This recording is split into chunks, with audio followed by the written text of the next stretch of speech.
Where are they in the AFC after they just beat the Rams, after they beat the Colts, after they beat the Chiefs, after they beat the Bills? Like, at a certain point, Jay, I'll start with you. Where do you have the Titans in the AFC? I mean, at this juncture, they're right. They're it. Are they the best team in the AFC? I mean, they're playing them and the Ravens. I mean, they're playing like the best team in the AFC.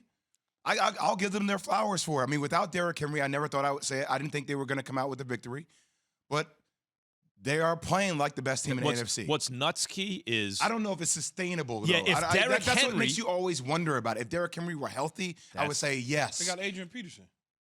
But he had a touchdown. But that's the thing. Well. What's crazy is without Derrick Henry, leave AP alone, Alan Yates. Without Derrick Henry, we can see they're really good because, look, they just did that to the Rams without Derrick Henry. Meaning with Derrick Henry, maybe I would think they are the best, but they're not getting Derrick Henry back. That's the problem. Not anytime soon. They're probably 1-2 in the division. I mean, in the conference. Who do you like with them? The Ravens. Mm-hmm. I like the Bills with them. Mm-hmm. You know, just that a trio. No one's really separated themselves in the AFC. Chiefs look terrible. But the Chiefs going to look like that all year long and still continue to win. Like I said, the division's going to come back to them because the Raiders are going to just eventually be pedestrian.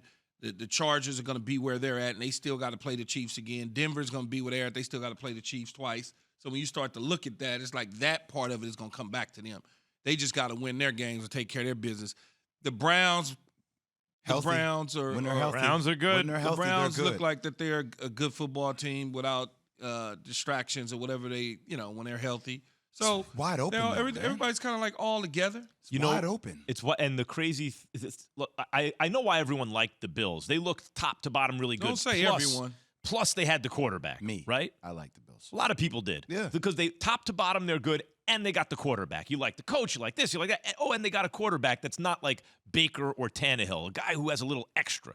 The Ravens obviously have Lamar. But he only has a little extra because we gave him a little extra based on last year. Prior to that, people was wondering about him up until last year. You even had him in that top bucket, didn't you? Josh Allen? No, he's not in the top bucket. No, he's in a bucket, but not the top bucket. But not in the middle bucket with everyone else. He's kind of in the middle bucket. No. He's kind of he's in that middle bucket because the top bucket only got 4 dudes. Okay, man. 3 or 4 guys. Yeah, and he's in the other bucket. I actually agree and with then Key about this. He's at the top of the bucket yes, kind of looking that's over exactly right. trying to see if he can get out of it. Exactly. He this is right here, John? Yep. Yes, as a 6'2" person. Yes, he doesn't have the kind of, like, if you put your eyes on Justin Herbert, to me, it looks different than Josh Allen. Like, Herbert has the same thing to me. To me, Herbert has that elite, like, ooh, that just looks a little different. Josh Allen looks like the best version of the next level. But the point is, people like the Bills a lot. They top to bottom, the Browns.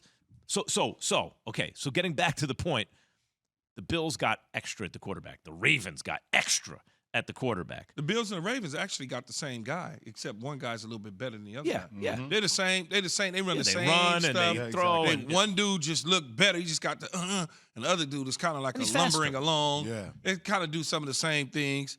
But yeah, they're at Bills, Ravens, Titans. But I think there's a difference because the Bills and the Ravens got that extra at the quarterback. The Titans and the Browns, you look at them and you go, man, if they had an even better quarterback. But they don't. They have solid quarterbacks. They got the guys they got. I don't know that Tannehill is not good. Yeah. I just don't think their system allows him to do some of the things because he's very athletic. He can run. He can do a whole lot of different stuff.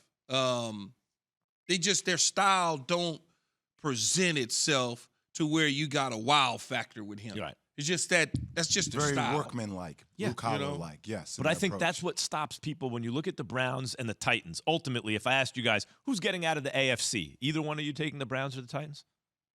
I would take them. I would take them. I think when push comes to shove, you're going to be on the Bills because you've been on them and they're good. I've been on the Bills all the time. I mean, that offense, the way that offense played yesterday had me concerned. And granted, it's against the Jags on the road. It's a team that you think you're going to dominate. I think they looked ahead of their opponent. I think the Bills will still be there at the end of the day. But, I mean, I'm just going to give credit to where credit is due. The Titans and Mike Vrabel deserve all the credit right now for what they've been able to accomplish. I'm going to make a prediction now. When it comes time for the playoffs and we start saying who's going to win, who's getting out of the AFC, I'm predicting now. Jay, you're taking the Bills. Key, you're taking the Ravens. I'm not saying who I'm taking. That's probably I'm saying fair. I think the reason is when push comes to shove, and it's tough to say, and the teams are kind of evenly matched, you like extra at the quarterback. I mean, people do. It's human nature, you know? But the Titans, maybe they don't have that, but they got, like he said, he's an athletic quarterback. He's good. He's smart. He has good players around him. Like, I don't know that the Titans can't get out. Like, maybe. No, Derrick Henry. No, but Derrick Henry was everything for them offensively. But when you don't have Derrick Henry, it now forces you to have to do something different from an offensive standpoint, and maybe it opens up your mind to different variations of things that you need to do, opposed to relying to just turn around and hand the ball off to one guy. Now you got to figure out how to utilize the quarterback in certain situations, get the ball to your receivers in certain situations. I don't mind them. I don't mind the Titans at all, but I'm not taking them. But see, that's those little things like that. Like, I don't mind them. Like, that's what keeps feeding into this whole Titans mantra and mindset, right? Because you're like, I'm not sure I want to buy all their stock. I think the defense looks so bad early that we have to get our minds around maybe that's changing because defenses can get better. Thanks for watching ESPN on YouTube. For live streaming sports and premium content, subscribe to ESPN+.